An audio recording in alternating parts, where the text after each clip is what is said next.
আসসালামু আলাইকুম। আশা করছি সবাই অনেক ভালো আছেন। কেক এবং পুডিং দুটোই আমাদের ভীষণই প্রিয় একটি ডেজার্ট। কেমন হয় যদি কেক এবং পুডিং একই সাথে একই জায়গায় পাওয়া যায়? আজকে আমি আপনাদেরকে পুডিং কেক তৈরি করা দেখাবো। এটাকে ফ্ল্যান কেকও বলা হয়। চলুন তাহলে শুরু করি। প্রথমে আমি চুলায় একটা হাঁড়ি বসিয়ে দিলাম। এর মধ্যে দিয়ে দিচ্ছি হাফ কাপ পরিমাণে চিনি। এবারে দিচ্ছি ১ টেবিল চামচ পরিমাণে পানি। এবারে কিছুই করব না। শুধুমাত্র চুলাটাকে অন করে চুলার আঁচটাকে লো মিডিয়ামে রেখে একটু অপেক্ষা করব। দেখবেন চিনি থেকে পানি ছেড়ে এইভাবে বুদবুদ উঠতে শুরু করবে। দেখুন পুরোটা যখন এরকম বুদবুদ উঠতে শুরু করবে ঠিক তখনই আমি একটা স্প্যাচুলা দিয়ে চিনিটাকে একটু নাড়িয়ে দিচ্ছি। চুলার আঁচটা কিন্তু কোনোভাবে খুব বেশি বাড়ানো যাবে না। যখন দেখবেন আস্তে আস্তে চিনিটা ক্যারামেলাইজড হতে শুরু করবে, তখনই অনবরত দ্রুত নেড়েচেড়ে এইভাবে ক্যারামেল তৈরি করে নিতে হবে। তো ক্যারামেলটা আমার হয়ে গিয়েছে। পুডিংটা যে পাত্রে সেট করব সরাসরি সেই পাত্রে সেটা আমি ঢেলে দিচ্ছি। এখানে আমি 6 ইঞ্চি সাইজের একটা টিফিন বাটি নিয়েছি। এর মধ্যে আমি ক্যারামেলের মিশ্রণটা দ্রুতই ঢেলে দিব, কারণ ক্যারামেল কিন্তু চুলা থেকে নামানোর পরে দ্রুতই শক্ত হয়ে যায়। তাই এভাবে নেড়েচেড়ে সুন্দর করে আমি একটা সাইডে রেখে দিলাম। এবারে আমি একটা বাটির মধ্যে 1/4 কাপ পরিমাণে নিয়ে নিলাম চিনি। এবারে দিচ্ছি ১ চা চামচ পরিমাণে ভ্যানিলা এসেন্স দিবেন, অথবা চাইলে আমার মতো ভ্যানিলা পাউডার দিতে পারেন। এবারে দুটো একসাথে মিক্সড করে একটা সাইডে রেখে দিচ্ছি। এখন আমি এখানে নিয়ে নিলাম রুম টেম্পারেচারে থাকা ২টা ডিম। ডিম ২টা বেশ বড় সাইজের এবং আমি আজকে হাঁসের ডিম নিয়েছি। এখন আমি চিনি আর ভ্যানিলা পাউডারের মিশ্রণটা দিয়ে খুব ভালো করে হুইস্ক দিয়ে নেড়ে এভাবে ফেটিয়ে নিব।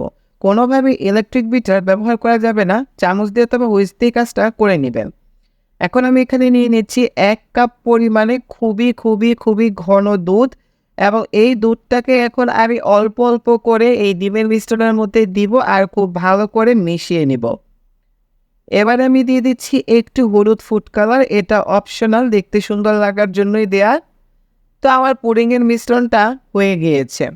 এবার আমি ক্যারামেল সেট করা পাত্রের মধ্যে একটা ছাঁকনি বসিয়ে দিলাম। এর মধ্যে এখন আমি পুডিংয়ের মিশ্রণটা সবটুকু একসাথে ঢেলে দিচ্ছি।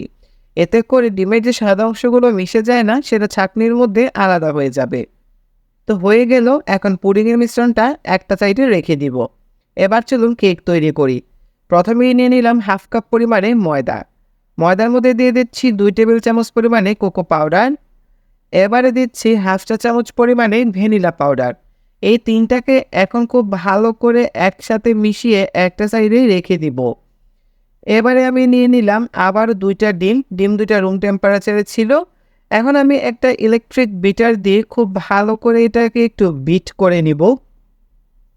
এটাকে খুব ভালো করে একটু বিট করে নিচ্ছি ১ মিনিটের মতন। এখন আমি হাফ কাপ পরিমাণে রেগুলার আস্ত দানার চিনি নিয়ে অল্প অল্প করে এখন আমি এখানে চিনি দিব আর এটাকে মিশাতে থাকবো। চিনি দিব আর মিশাতে থাকবো। এইভাবে আমি প্রায় ৩-৪ মিনিট এভাবে মিক্স করে একটা ফোম তৈরি করে নিয়েছি।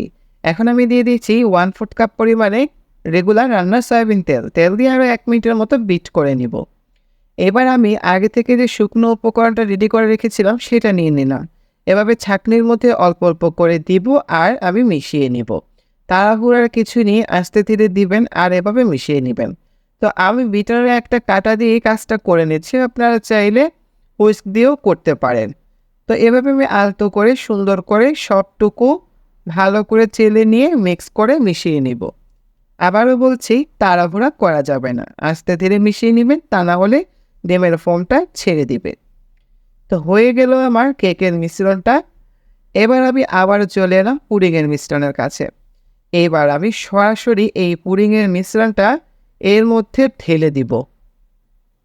ভয় পাবার কোনো কারণ নেই, কেকের ব্যাটারটা কোনোভাবেই পুডিংয়ের মিশ্রণের সাথে মিশে যাবে না। যেহেতু কেকের ব্যাটারটা ভারী তাই এটা উপরে ভেসেই থাকবে। তো এটাকে হালকা করে একটু ট্যাপ করে নিচ্ছি, বেশি জোরে কিছু করবেন না। এবার এটাকে আমি চুলায় করব। চুলায় করার জন্য আমি চুলায় একটা হাঁড়ি বসিয়ে দিলাম। এর মধ্যে এবারে দিয়ে দিচ্ছি একটা স্ট্যান্ড। স্ট্যান্ড দিয়ে আমি পুডিং আর কেকের মিশ্রণের বাটিটা এর মধ্যে দিয়ে দিচ্ছি। এবার আমি এটা পানির ভাপে করব, তাই এখানে আমি এখন পানি ঢালবো। আপনারা চাইলে এটা ওভেনে করতে পারেন। ওভেনে করলে 50 থেকে 160 ডিগ্রি সেন্টিগ্রেড তাপমাত্রায় আপনারা 1 ঘন্টার জন্য এটাকে বেক করবেন। আমি চুলাতেও এটাকে 1 ঘন্টার জন্য বেক করে নিব। এইভাবে পানি দিয়ে। পানি কিন্তু খুব বেশি দিবেন না। জাস্ট বাটির তলাটা স্পর্শ করবে খুব ভালো করে, এইরকমভাবে পানি দিয়ে দিতে হবে। এবার আমি একটা ঢাকনা দিয়ে এটাকে ঢেকে দিচ্ছি। আর এটাকে এখন আমি কুক করব 1 ঘন্টার জন্য। ওভেনে করলে আপনারা 1 ঘন্টায় করবেন। তো 1 ঘন্টা পরে ফিরে এলাম। আমার পুডিংয়ের মিশ্রণটা হয়ে গিয়েছে। এটা 1 ঘন্টাতেই আসলে হয়ে যাবে, টেনশনের কারণ নেই। তো এখন এটাকে আমি একটা প্লাস্টিক র্যাপার দিয়ে র্যাপ করে এটাকে আমি ফ্রিজে নরমাল চেম্বারে রেখে দিব সারা রাতের জন্য। পরের দিন সকালে এটাকে আমি বের করে সার্ভ করব। ওভেনে করলেও কিন্তু আপনারা একইভাবে ওভেনের ট্রেতে পানি দিয়ে পানির ভাপেই করবেন। এইবার আমি বাটিটা বের করে নিলাম পরের দিন সকালে। বেশ ভালোভাবে ঠান্ডা হয়ে এটা জমে গিয়েছে। এখন আমি একটা স্প্যাচুলা দিয়ে এটাকে একটু ছাড়িয়ে নেব সাইডটা। এটা সহজেই বের হয়ে আসবে, টেনশনের কোনো কারণ নেই।